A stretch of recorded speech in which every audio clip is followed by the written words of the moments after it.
When my life fell apart anyway, after doing everything right, I got busy doing everything that could distract me from God's healing. I didn't want a touch of it. I dealt with my own demons. I was dealing with depression during the time whenever we were first discovered. It took a lot of learning how to surrender. There you go. What I could not control, even within myself. If you're enjoying Table Talk, be sure to like, comment, subscribe. Remember to click that notification bell to stay up to date on all of our latest posts.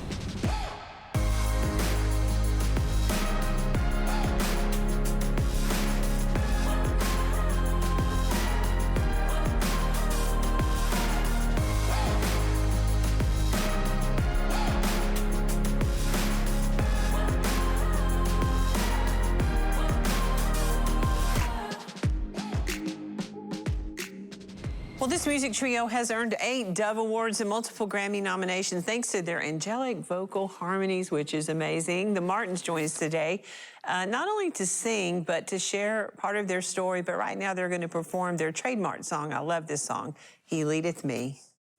He leadeth me, oh blessed thought, oh words with heavenly comfort fraught.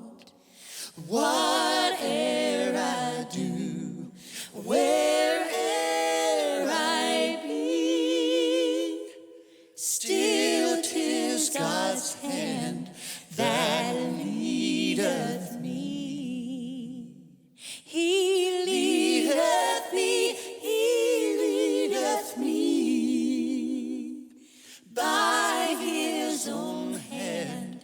He leadeth me. His faithful follower I would be, for by His hand He leadeth me. And when my task on earth is done, when by Thy grace the victory's won, even death's cold wave, I will not flee, since God through Jordan leadeth me. Oh, He leadeth me, He leadeth me by His own hand. He leadeth me. His faithful follower I would be, for by His hand He leadeth me. For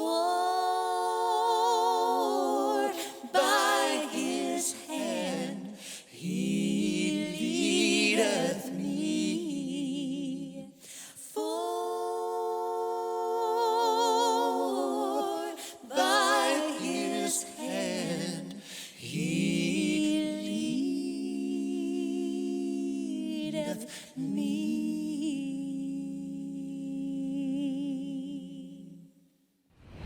Well, when these siblings began performing at their country church in the 1980s, they had no idea that they would gain international fame and share the stage with some of the greatest artists in gospel history. They're here today to discuss how their vocal trio formed and the lessons they learned along the way.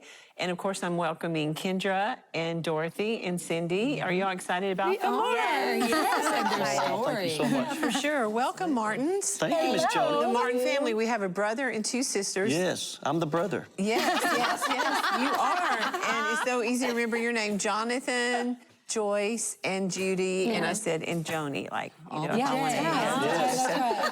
So let's, you know, people have loved your music. I've loved your music for years. And tell us a little bit about, since you're the oldest, Joyce, just by a couple Here's years. how it goes. Just a couple of years. Yeah, so tell us about, like, growing up, Joyce, singing in your family's church. Yeah, Mom sang all the time around the house. She still sings around the house all I the mean, time. she's got a great voice. She does have a great voice. She's a very loud alto. Okay. So, and so that's what we heard. If you sat next to Mom, and we all sat next to Mom, you heard alto louder than any other part. And so harmony's always been a part of our life. Right. And so Mom would teach us songs at home. And our little church always had a time at the beginning of the service where they would ask people, whoever wanted to sing could get up and sing it. And so she would have songs prepared for us and with us to sing on Sunday I could just hear her saying, "Preacher, my kids are ready to get That's out exactly. here right now." We got a Martin Kids They would special. say, who's got a special today? And, you know, Mom would raise her hand, or one of us would, But or y'all somebody. were really good, Jonathan. Oh, we tried. Mom taught us very strictly. She helped us learn our parts by singing our part into our ear until we memorized our part. Yeah. So, Judy, how it worked. you were the last to come along and be a part of this trio. How old were you when you actually started singing with them? Around 7. Around 7? Yes. And so what were some of the first songs you sang? Oh, And did you Every sing Day them a with Jesus. cappella? Every We day did. with Jesus is sweeter than the day before. Every day with Jesus, I love him more and more. Jesus saves and keeps me, and he's the one I'm living for. Every day with Jesus is sweeter than the day before. Yeah, that's one of the first songs we ever sang. That's awesome. That's so awesome. So you all kind of grew up knowing the Lord. Was there ever a moment where you guys kind of had to find Jesus on your own terms? Oh, my goodness, yes. I mean, we weren't really sheltered, I guess, but we didn't have a lot of examples of trouble and trial and divorce and mental health and alcoholism, because our little shell that we lived in and the people that we traveled and were part of their ministries, we didn't see. If it was happening, it was behind the scenes and we didn't see it. Did y'all start singing, "We'll soon be done with troubles and trials" now? Nope. Had no need. But yeah, it wasn't until that, like Jonathan said, when life started happening and all of a sudden our lives began to fall apart individually, that we were like, whoa. You have to now decide. We Do you believe it? understand. Yes, that's it. Yeah. And Mom and Dad, you know, the whole time were like, you know, they had given us that foundation. Right, which you we're had the thankful for. foundation, but when the Yes. trial comes, when trouble comes, when the storm comes, you really find out what you're made of. That's the and truth. you'll either grow through it with Jesus or you won't. And so that's why it's so important I always say to hold on to his hand. My grandpa used to say, "Joni, he'll never let go of your hand." Now you may let go of his, but Jesus will never That's right. let go of yours. And it's in the valley where we grow. Absolutely. And it's that refining fire that helps us to know that God will never leave us. He'll never forsake us. He'll go with us to the end of the world. So you all had this tremendous success pretty early on, right? And I mean, Bill Gaither got a hold of you. Yeah, in our early 20s, yeah. Yeah, in the early 20s, everybody's like, "Oh, we love this family group and stuff." But tell me, Jonathan, what did the fame, the notoriety, did it affect you, or were you able to stay I like pretty to think steady? it didn't, because we just were continuing to be faithful and go through the doors the Lord opened for us, and felt very grateful to have a larger platform and a bigger, I guess, responsibility to carry the good news and the hope that God had given us. What about you, Joyce? I'm like Jonathan, I don't think that it changed me, but I think that I began to see it differently when I got hurt and when my heart got broken, and then some of those people that I thought were my family And loved your music. Yes, some of them were my friends after that, and some of them have never been my friends You find out since. who your friends You find are out. in the and middle so of the battle. I was disillusioned at some point in the industry. And I'll be honest, I haven't gotten that completely back. Yeah. But because those rose-colored glasses are not on anymore. Right, and you understand that even in churches and even in the Christian music industry, Right. there can be darkness and there Yes. can be disappointment Yes. and there can be people that aren't really living what they say they're living. Right. But Correct. you have to still stand strong and forgive. Oh, yeah. And forgive and forgive. What about you, Judy? Well, I think it's a lot of the same. I dealt with my own demons. I was dealing with depression during the time whenever we were first discovered. and things first started revving up, and I didn't feel like I could handle it. You know, it became a lot of pressure for me, and it took a lot of them just saying, you know what, just hold on and grit your teeth and keep going. We're going to get through this. And, you know, and You're the baby. Right. Come on now. Right, that's it. Come on. And it took a lot of that along with me learning how to surrender. There you go. What I could not control, even within myself. Yeah. In order to find my footing, to find my strength in the Lord. Yeah, that's good. Well, I want you to stay right there. When we come back, we're going to hear maybe a couple of the stories, the things they went through, and I think you'll be able to relate to it. I think that it will encourage you to know you're not alone. God's going to be faithful. Yes. So we'll be right back.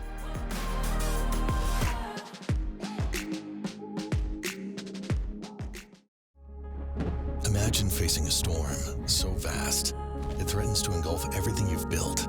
Would you falter, or would you find strength you never knew you had? When a hurricane is tearing through your life, Jesus is the peace that steals the waters of your soul. This is a tale of navigating life's fiercest tempests and discovering that sometimes the most profound truths are born in the heart of the storm. Get your copy now at daystar.com/shop.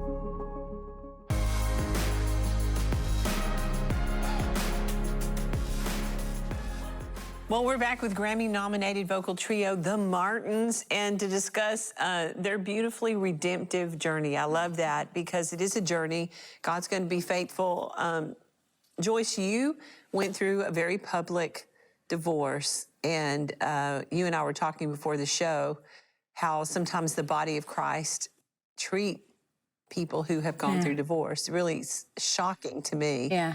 Tell me about kind of your experience with that. I was that holier than thou girl. No, you weren't. Shut Yes, up, you I was. was.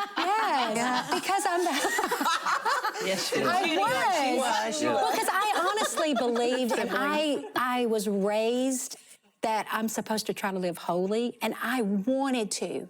I loved Jesus so much, and I loved just the thought of making Jesus happy. Yeah. And so that firstborn people pleaser in me, I did my dead level best to do everything right. Yeah. And so then when my life fell apart anyway, after doing everything right, then I got mad. And when I left, I really didn't care what people thought, but I was surprised at the way that they treated me. You were surprised. But you know, the thing is that you can't, if you're in a marriage, and of course we believe in marriage, if you can save your marriage, that's awesome. And we'll do everything we can to do that. But you can't make another person make a decision. Is that true, Kendra? 100%. It takes both of you giving 100% to make a marriage work. Well, and in my case, I was the one not giving the 100%. He wanted to save the marriage. And I said, see you later. Wow. Yeah. And so that was part of my story. Was I am not doing this anymore. And it was a long, I mean, the story is so long and so sad because there were 2 or 3 years where I was trying to hold on and make it work. Yeah. But then that breaking point happened. And I made a terrible mistake that changed my life and the life of my children forever. Yeah. Yeah. The thing is that it's not unforgivable. No, it's not. And I think a lot of times we think, oh, well, if you do this or that, it's the unpardonable sin. Yeah. But it's not. And God's grace is sufficient for people who say, you know what, I did the best I could, may not have done everything perfect. God will still pick you up, put you back together, and still use you. And there are people right now that are watching that have made mistakes, terrible mistakes, and you feel like God's done with you, and it's a lie, isn't it? It is, because if you'll allow him to, that's where we have to get to.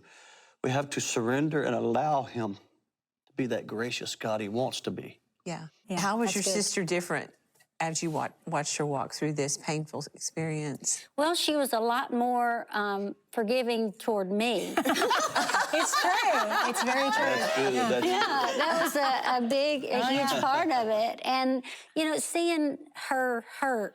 Because she was so strong. Like she was like a statue of strength in your family, right? Correct. She was the one y'all could go to and depend on all of a sudden. You know, she needed you guys to be there for her. Right. Well, and I can't help but wonder if if we leaned so hardly on her was part of what had helped her to crumble. Yeah. Because it, you know, Yeah. You're gonna make her cry now. responsibility can be heavy. And so, but I think we all learned how, especially Jonathan and I, we learned how to stand on our own, but still not be an island. You know what's so weird? When you can look back, I love the way Jonathan says it, when you can like look back at the entire parade of your life.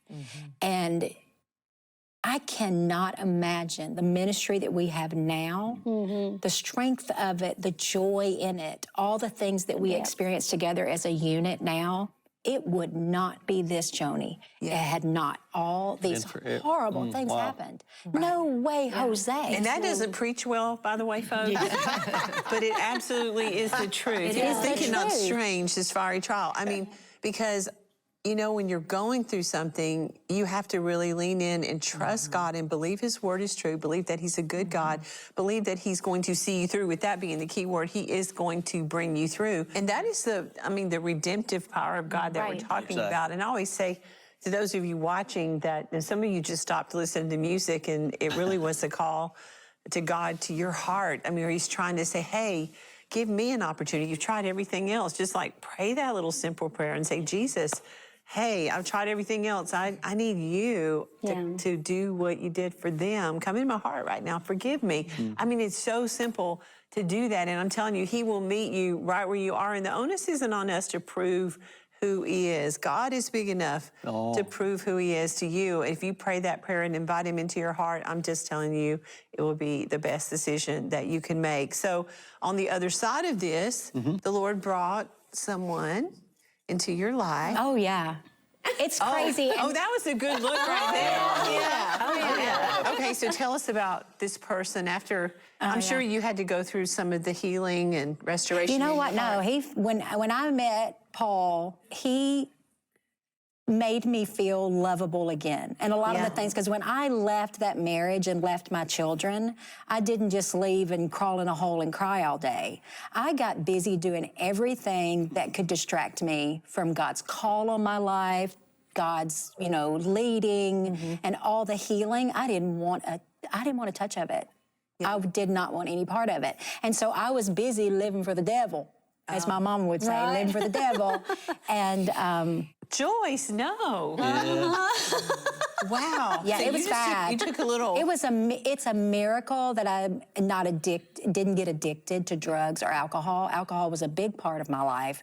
But if I didn't have any friends who did drugs, and I think that was the protection of God, because I would have tried anything. Tell me the road back, the redemptive road back, and was it worth it to come back? Oh, it was worth it to come back. Yeah, Talk about so it. worth it.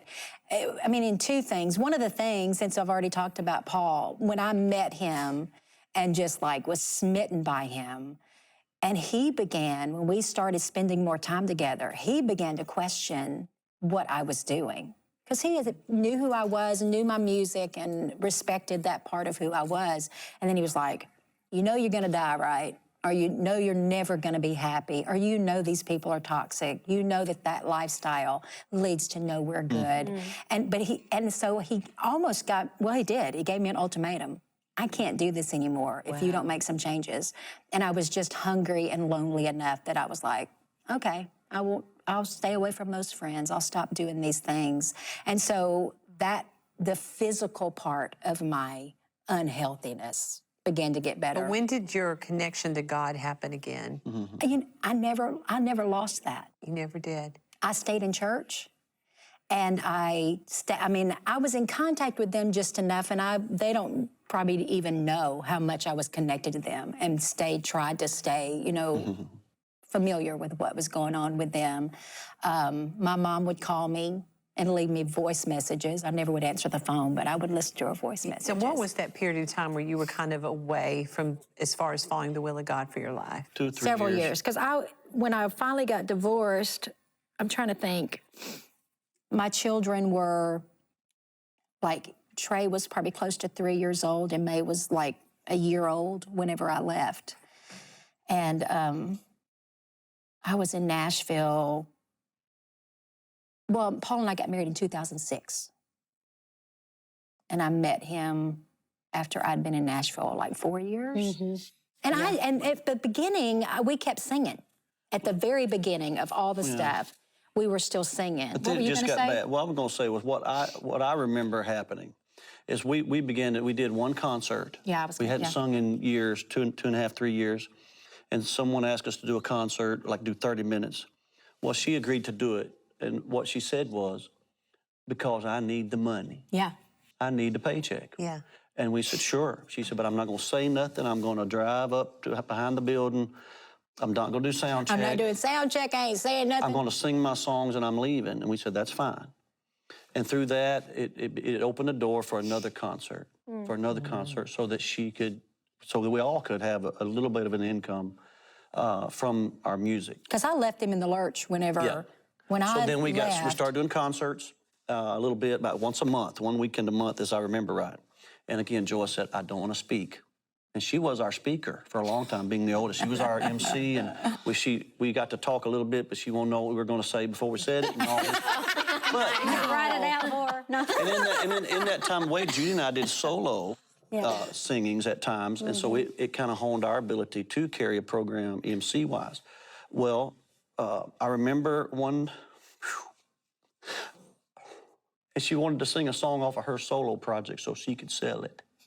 You know, this was kind of the attitude she was having towards this whole singing thing. I was so mean. No, it wasn't mean. It just was where you were.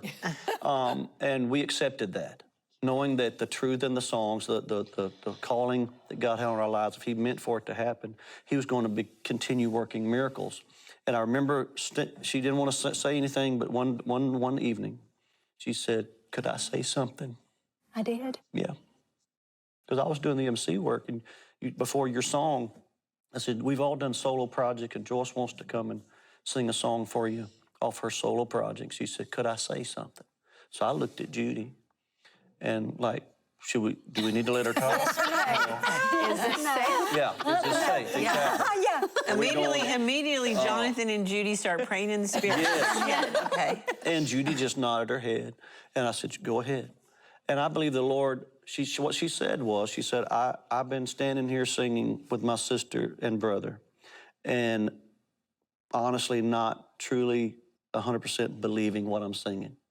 I'm singing it because I need to be here. But I see the smiles and the tears and the Lord using these songs to bless people when I don't even care if I'm used. And she began to realize it wasn't about her. Wow. It was about him, his message, and those people in those seats. That's so and it beautiful. began that, I believe, that road back. I don't even remember that. I remember that vividly. Yes, sir. Vividly. Do you remember that? They're all crying now. The Martins are crying.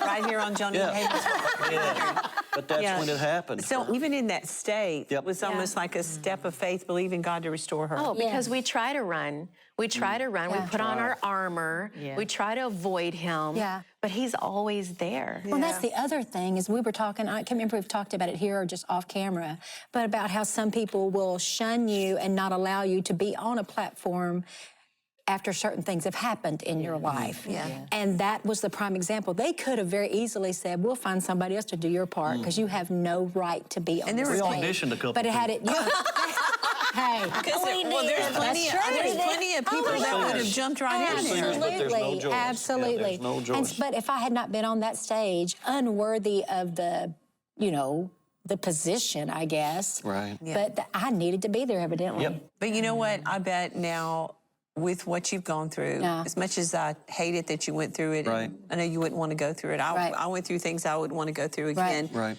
But you are strong on the other side of it. You have an empathy and compassion that you would have never had. And That's when you the sing truth. some of those songs, you're a different person. Oh my gosh, girl. Yep. Yeah. Did she It's talk? Is she more. talking now? All the Yeah. time.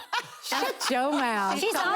She's almost back to seeing what are we going to say. She's slowly getting more control. I know. You know what? The older I get, the less I care. I know, Do that's so whatever funny. you want to do. That's right. But, it does become about people. And that's why we're talking about all this today, because we love you.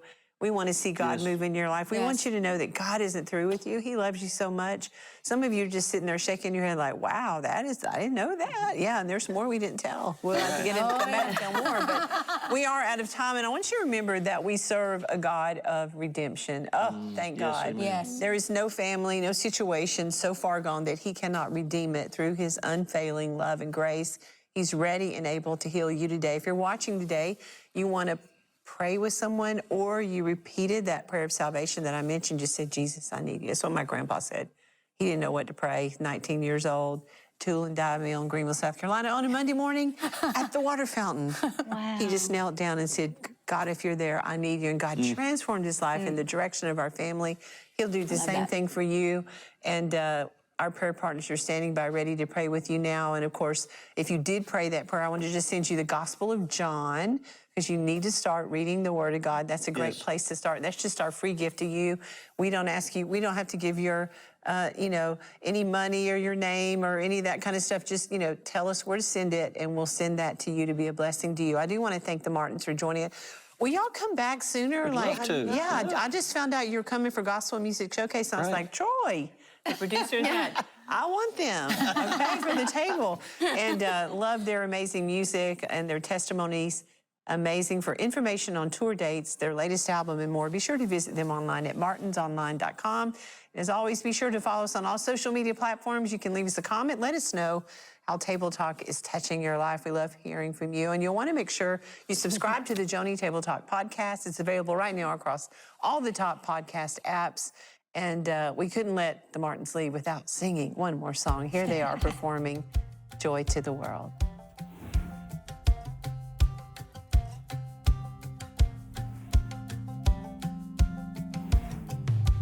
Ever been down to the bottom when your troubles left you singing the blues? Ever been stuck in a rut where the cares of this life wouldn't turn loose, and you turned around and found the answer staring back at you? Well, you can't keep it to yourself, so what you gonna do? You gotta take that joy to the world, 'cause the world is waiting for a little good news when the news ain't good.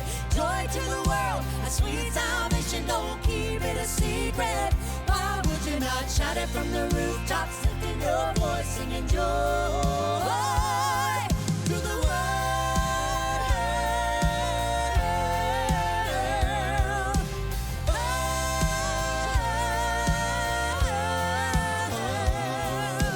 Maybe it's time for the gospel truth we're talking about to be strong and loud. Maybe it's now, 'cause now's the time. So take a deep breath and leave it no doubt. There's only one name that saves, that unlocks heaven's door. You know Jesus is the answer that folks are looking for. So take that joy to the world, 'cause the world is waiting for a little good news when the news ain't good. Joy to the world, a sweet salvation, don't keep it a secret. Why would you not shout it from the rooftops, lifting your voice, singing joy to the world?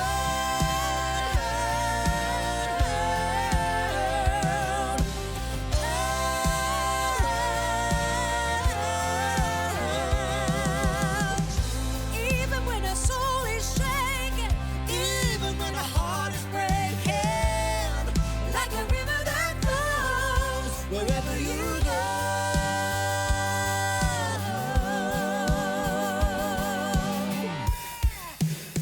You gotta take that joy to the world, 'cause the world is waiting for a little good news when the news ain't good.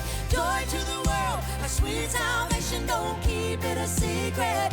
Why would you not shout it from the rooftops, lifting your voice, singing joy?